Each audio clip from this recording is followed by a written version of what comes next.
Most people think that choosing the right place to live is about price, bedroom count, and the features of a home. But the truth is, you're already asking yourself the better questions, and I've narrowed this down to the 5 questions that you're already asking yourself that have much deeper meaning.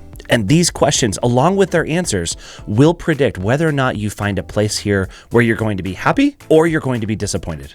And what really matters is, are these 5 questions going to bring you happiness 5 years from now, or is it just going to fill you up with regret? And if you don't get the answers to these 5 questions correct, you're almost guaranteed going to make a mistake. And so you've clicked on a video that's titled The 5 Big Questions That You're Already Asking Yourself, and you're in exactly the right place. And we're going to answer those questions honestly, clearly, and without any of the fluff. Most relocation videos talk about surface level stuff. Here are the best neighborhoods, here's the cost of living, here's how far the grocery store is, etc. Useful, but not the thing that really determines whether your move is a success. And I'm going to show you that all of the maps, the guidelines, the brochures, and all of the things that you might find are not going to be the most useful thing to guide you in making the right decision. Because it's the questions you're asking yourself that have underlying deeper meaning. It's emotional. It's a much bigger decision than just the analytical stuff found in a spreadsheet. And it's those emotional, psychological questions that you may not even realize fully that you're asking yourself, but you likely are. And if we haven't met yet, my name is Scott Steele, and I help people make the move to and within the state of Utah every single day. I've helped countless people just like you make that transition, make that big move, and I've done it with success. And so if that's you, stay tuned, subscribe to the channel because this is the right channel for you. And please reach out to me. Let's get the conversation started to make sure that I can help you as well. And what I've noticed is the patterns with people are pretty much always the same. Human nature is human nature, and psychology doesn't go away just because you have a different price point or different things that you're analyzing when making that move. And so here's how we're going to break this down. We're going to walk through every single of the 5 major questions. And those are, where should we live? What should we avoid? What will our lifestyle and our budget really look like? Are we about to make a big mistake? And last but not least, who should I trust in helping me make these big decisions? And my hope is that for each one of these questions, I'm giving you the proper context, the application of the question, as well as the answer, and framing it within the context that makes sense for you. Plus, at the end, I'm going to give a relocation framework that has helped so many people before you that I think is going to be incredibly valuable for you as well. And what it does is it really makes answering these questions really easy. And I think that the best way to accomplish pretty much anything is to find the simplest form of doing it, because it really boils down to making it simpler and easier so that you have a smoother transition. That first question that's probably on your mind is one that's hands down the one that causes the most anxiety. It brings the most amount of indecision as well. So let's dive in.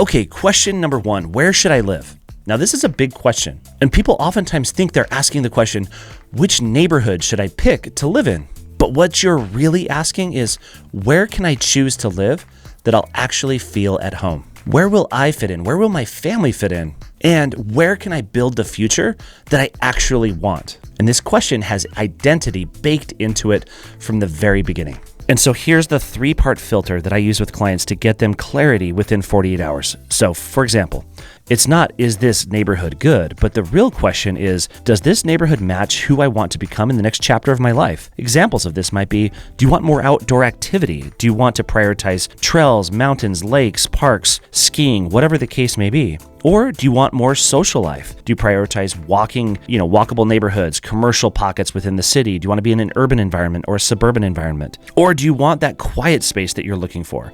And so for that, you might prioritize lower density areas. And so these are all lifestyle-driven choices, and I think that these all play a major role in choosing the right home for you. And I think it's crucial to think about these things before you ever consider buying that house. And the next filter we want to apply to the answer to this question is going to be something a little bit more anchoring. This is one that is going to anchor the location in based on your work and your commute and everything else that drives your daily life. So what are those commute times? Where's the gym? Where's the yoga studio? Where's the coffee shop? Where are the things that you're going to be using and frequently attending on a regular basis that's going to dictate your quality of life in that particular area? And lest we forget, we can't forget the things that really bring joy to us. What fills up our bucket? And if we draw circles around around these different areas where we can really find places that can best accomplish all of these things, you'll find exactly there, those are the places that we should probably focus on. And the next filter we want to apply to this question, or this answer to this question, are your non-negotiables. What are your thresholds for education, for schools, for safety, for all of the things that are super important to you? Not only that, but noise. Are you going to be okay living close to a highway or in the heart of the city? Or are you going to thrive only if you're close to some green space or the outdoors or trails? All of these things matter, so we're really going to want to dial in your non-negotiables as well. And I think the best list of non-negotiables aren't 20 items long, because if we do that, we're not going to find any property or any home or any neighborhood that's going to check off all those boxes. I think it's best to distill that down to 3 to 5 non-negotiables, and we can work from there. And to me, this question sets the foundation. If you get this question wrong, everything else falls out of balance. And everything becomes harder, from budgets to routines to happiness in general. All of these things become a factor in making this decision.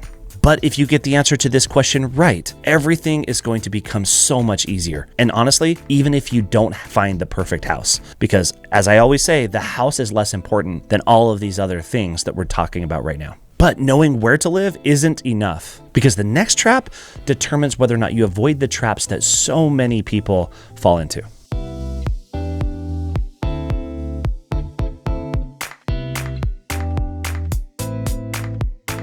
Okay, question number 2 is, what should we avoid? And this is the fear question. People don't want to just find the perfect house or the perfect neighborhood. They really want to avoid regret and avoid the pain that comes along with it. And so here are the 5 most common things to look out for that you need to avoid. And these are the ones that nobody really talks about. Number 1, avoid future construction zones. You might love the quiet lot today, but if a highway expansion is planned right behind it, regret hits really hard. Number 2, lifestyle mismatch neighborhoods. If you're outdoorsy, don't move somewhere built for commuters. If you love nightlife, don't move where the sidewalks roll up at 7 p.m. Number 3 is fake quote-unquote good schools. Many people chase ratings without realizing the demographics, the programs, and fit matter more than just the raw numbers. And next, the stretch too far mortgage. Not just affordability today, but affordability if life punches you in the face. Job changes, childcare, car repairs, inflation. Avoid the razor edge budget. Don't extend yourself beyond your means. And the next thing to really avoid is one of my favorites, and that is avoid agents that only tell you what you want to hear. This is a really big one that I'm going to talk about more later in my last talking point, but this one's important to me. And look, avoidance saves you more money than smart planning. And oftentimes, avoiding the wrong decision is 10 times more impactful and powerful than making one really good decision. But once you know what to avoid, you still need to understand what your lifestyle and budget is going to feel like on the day-to-day. And this is where most people's expectations don't come in and match reality.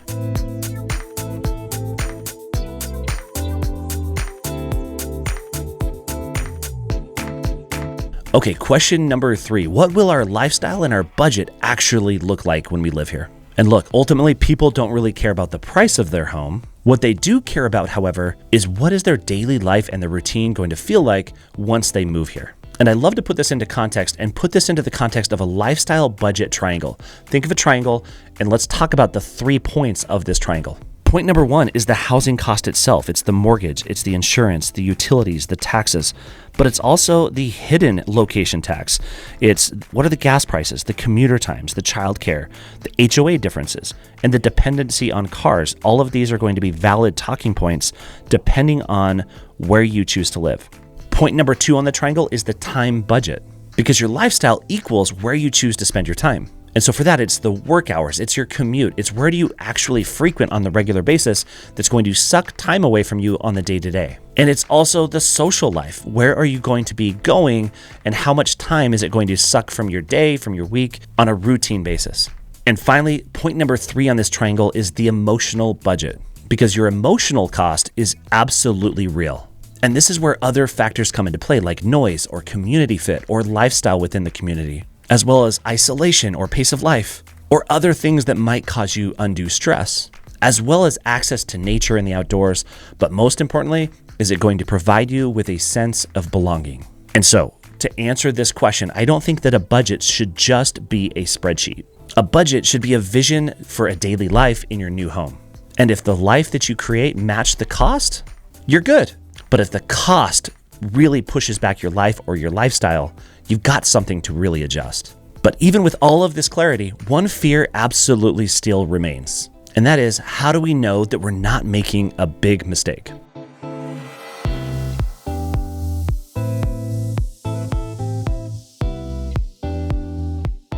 Okay, question number 4 is, are we about to make a big mistake?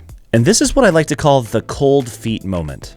And it's that psychological desire to avoid irreversible decisions because you're going all in, you're burning the boats, so to speak. And to accomplish just this, I have a 4-step mistake-proof formula. Step number 1 is the 72-hour rule. Never make a major decision in the emotional spike after touring a home. Give yourself 72 hours. High emotions create bad decisions. Step number 2, reverse the scenario. Ask yourself, if I don't choose this home or this area, would I regret it? This reveals regret minimizing choices. Step number 3 is test the life before you choose. Drive the community, drive the commute, shop the grocery stores, spend some time in the neighborhood, spend a Saturday and a weeknight. Eat at the local restaurants, visit the parks, walk the neighborhoods. This really gives you the reality instead of just the assumptions. And finally, step number 4 is compare identity, not features. Ask yourself, does this move match who we are becoming? Because moves that match identity never feel like mistakes. And mistakes aren't just about buying the wrong house. Mistakes happen when you make the wrong purchase because it doesn't align with your lifestyle, your core values, or where your vision is as to what you want. And the next question, well, this next one is the one that determines if the entire process becomes effortless or overwhelming.